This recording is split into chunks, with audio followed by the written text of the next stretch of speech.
Sanar las heridas de la infancia. Segunda parte. ¿Qué caracteriza una depresión? Sobre todo la desesperación, la falta de energía, un gran cansancio, miedo, falta de impulso, falta de interés. El que tiene depresión no logra acceder a sus propios sentimientos. Todos estos síntomas pueden aparecer al mismo tiempo o de forma independiente. También hay personas que aparentemente funcionan bien, que incluso rinden mucho en su trabajo, que de vez en cuando actúan como terapeutas y tratan de ayudar a otros, pero no logran ayudarse a sí mismos. Pero, ¿por qué no pueden ayudarse a sí mismos? A algunas personas les resulta posible mantenerse alejados de la depresión gracias a la ayuda de fantasías espectaculares, de un esfuerzo extraordinario. ¿Y cómo esto puede suceder precisamente con psicoanalistas o terapeutas que han aprendido a comprender a otras personas, pero no a sí mismos? Esta circunstancia se debe a la historia de la infancia de estos profesionales, que ya muy temprano tuvieron que aprender a percibir el conflicto de su madre y de su padre, concentrarse en ellos y olvidarse de sus propios sentimientos y necesidades. La depresión es la consecuencia, es el precio que el adulto paga por renunciar a sí mismo.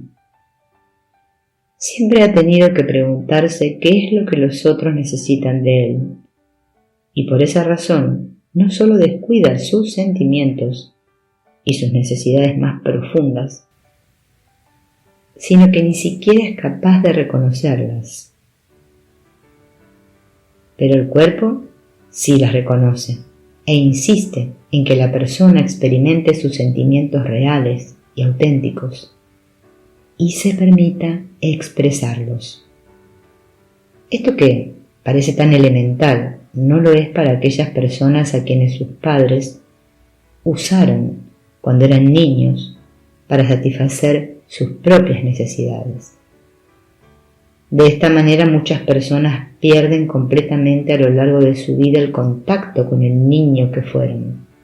En verdad, nunca lo habían tenido ese contacto, pero la comunicación se va agravando con los años. Por otra parte, el cuerpo recuerda la situación del niño a través de una progresiva impotencia provocada por la edad. Se habla entonces de depresión senil, una circunstancia que por lo visto debemos aceptar como algo natural. Pero no es así. Una persona que conoce su historia no tiene por qué padecer depresión senil, y si experimenta fases depresivas para resolverlas, únicamente deberá dejar aflojar sus propios sentimientos, puesto que a cualquier edad la depresión no es más que la huida de todos los sentimientos que nos harían revivir las heridas de la infancia. Así, en los afectados se desarrolla un vacío interior. Cuando es necesario evitar a cualquier precio el sufrimiento emocional, en el fondo no queda mucho más con lo que sostener las ganas de vivir. Uno puede rendir de forma extraordinaria en el ámbito intelectual, pero en su interior estará simplemente sobreviviendo, como un niño que no ha madurado en el terreno emocional. Esto es válido para cualquier edad. La depresión, que refleja este vacío interior, resulta de nuestra huida de todas las emociones relacionadas con aquellos traumas experimentados durante la infancia. Como consecuencia, una persona depresiva tampoco puede experimentar apenas sus sentimientos conscientes, a no ser que los sentimientos desencadenados por un acontecimiento externo la desborden y sea incapaz de comprenderlos.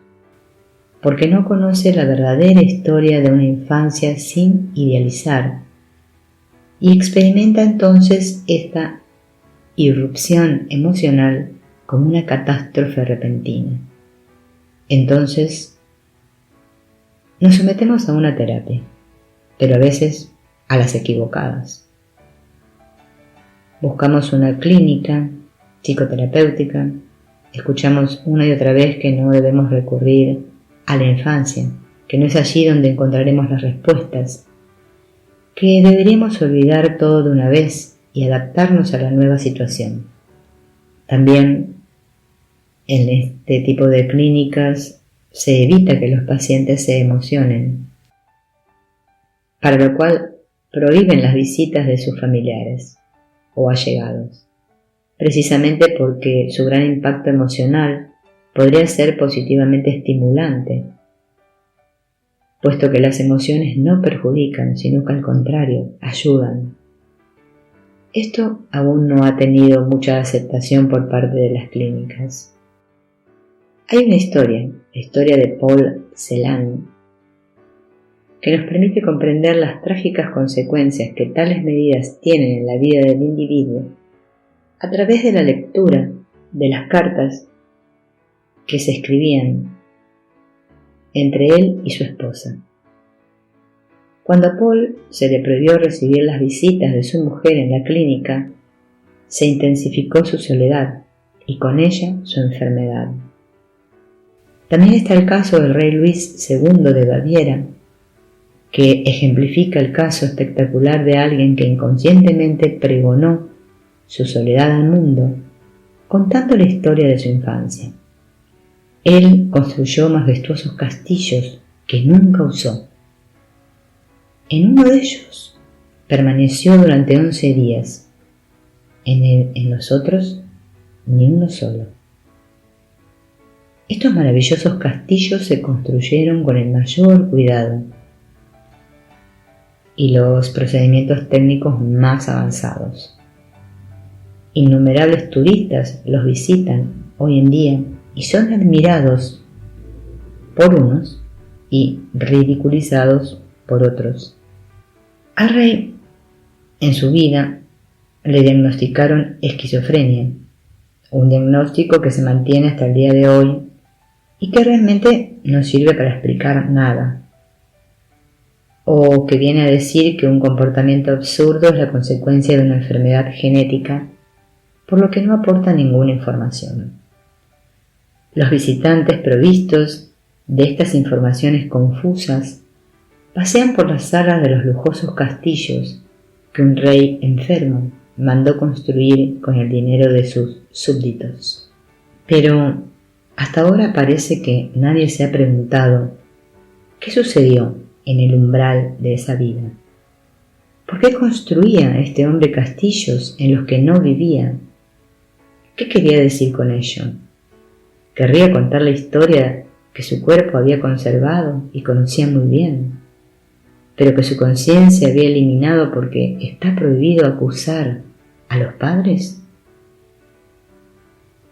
Como primogénito, Luis fue sometido desde su nacimiento a una rígida educación que hizo de él un niño solitario, ávido de amor y apoyo. Este niño hipersensible no encontró protección en sus padres, que lo consideraban necio y encargaban su tutela a los sirvientes. De ellos, el joven recibía el pan que le negaban en palacio para que aprendiese a disciplinar el hambre. Luis no podía comprender que esos métodos educativos eran sencillamente sádicos y su origen se encontraba en la infancia de sus padres. Aunque lo hubiese entendido siendo ya adulto, no le habría ayudado, puesto que su cuerpo habría insistido en la necesidad de revisitar su historia y sus emociones verdaderas, reprimidas hasta entonces. Pero Luis, a lo largo de toda su vida, no fue capaz de hacerlo, y ahí se origina el comportamiento absurdo denominado esquizofrenia. El rey respetaba a sus padres, como mandan los cánones, Nunca se permitió sentir frustración. Más adelante canalizaría su rabia, a lo sumo contra los sirvientes. La impotencia experimentada de forma inconsciente por el niño, condenado en medio del lujo a pasar hambre, solo le dejó un sentimiento de temor. Este miedo dio lugar a su soledad como adulto. Evitaba a la gente, sufría pesadillas, temía que de repente alguien lo agrediese. Es muy probable que este temor resultase de experiencias reales en la infancia. Luis vivía su sexualidad en secreto. Se hacía enviar fotos de apuestos muchachos que las enviaban pensando que serían utilizadas como modelo para dibujo de desnudos. Pero, una vez en los aposentos del rey, éste abusaba de los jóvenes.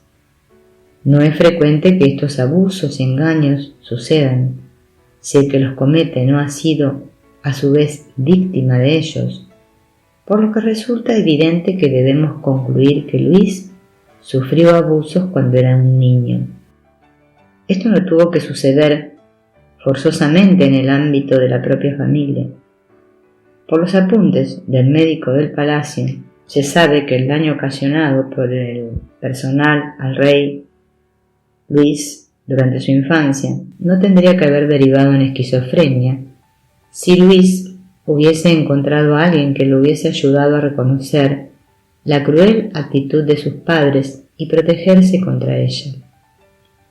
De esta manera habría podido enfrentarse a su rabia o preguntarse más adelante qué sentimientos le producía planear sus castillos. Es muy posible que, de forma inconsciente, quisiese representar de forma creativa aquello de lo que de ninguna manera podía permitirse ser consciente, a saber, que cuando era niño tenía que vivir, a pesar de los grandes lujos, como si fuera un don nadie. Sus padres lo ignoraban, no reconocían su talento. Al padre no le parecía suficientemente interesante como para llevarlo con él de paseo, y nunca lo alimentaron de modo adecuado, por lo que de vez en cuando debía saciar su apetito en compañía de aldeanos más allá de los muros del palacio. ¿Estaban destinados los castillos quizás a demostrarle a su padre lo interesante que su hijo era realmente? Aún cuando se conocen las particularidades de la infancia de una persona, casi nunca se establece una relación entre éstas y el sufrimiento del adulto. Se habla de un destino trágico, sin querer comprender mejor la naturaleza de esta tragedia. En la vida de Luis parece que nunca hubo alguien que se preguntase o le preguntase a él sobre el significado más profundo de sus castillos. Incluso hoy en día, a pesar de numerosas películas sobre el pobre rey, todavía nadie ha buscado en su infancia el origen de esta esquizofrenia. Si bien numerosos investigadores sí estudian a conciencia todos los detalles de su arquitectura y se publican libros sobre el tema, el producto de la locura parece despertar un gran interés, pero su origen está acompañado de un profundo silencio, porque no podemos entender la génesis de esta enfermedad sin revelar la falta de cariño y la crueldad de los padres. Y esto, a la mayor parte de las personas, les provoca miedo, porque podría recordarles su propio destino. Es el miedo del niño abandonado e incluso tiranizado ante el verdadero rostro que sus padres muestran sin disimulos, el miedo que hace que nos engañemos a nosotros mismos y nos lleva a la depresión. No solo a algunas personas, a todos nosotros, a la sociedad entera, que piensa que los medicamentos pueden solucionar de una vez por todas el problema. Pero, ¿cómo puede ser esto posible? La mayoría de los suicidas toma medicamentos, pero su cuerpo no les permite engañarse a sí mismos y rechazar una vida que en el fondo no es vida. Todo está enterrado en el inconsciente. La mayor parte de las personas conservan las historias de su infancia profundamente enterradas en su inconsciente y les resulta muy difícil poder acceder a sus orígenes sin ayuda, aunque sí lo quisieran. Dependen, por tanto, de un profesional que les ayude a revelar el autoengaño y a liberarse de las cadenas de la moral tradicional. Pero si estos profesionales se dedican tan solo a recetar medicamentos, están contribuyendo simplemente a cementar el miedo y a dificultar el acceso a los propios sentimientos, desaprovechando así las posibilidades de liberarse que estos ofrecen. Si la persona se permite experimentar estos sentimientos y tomárselos en serio, podrá conocerse a sí misma y superar las barreras de la moral. Debe enfrentarse al pasado. Solo así podrá enfrentarse a la imagen de sus padres que ha interiorizado, para establecer con ellos una relación diferente a la que existía hasta entonces, una relación que surja de una conciencia madura y no del miedo de un niño. Cuando realmente podemos sentir lo que nos duele o lo que nos alegra, lo que nos enfada o lo que nos enfurece. ¿Y por qué?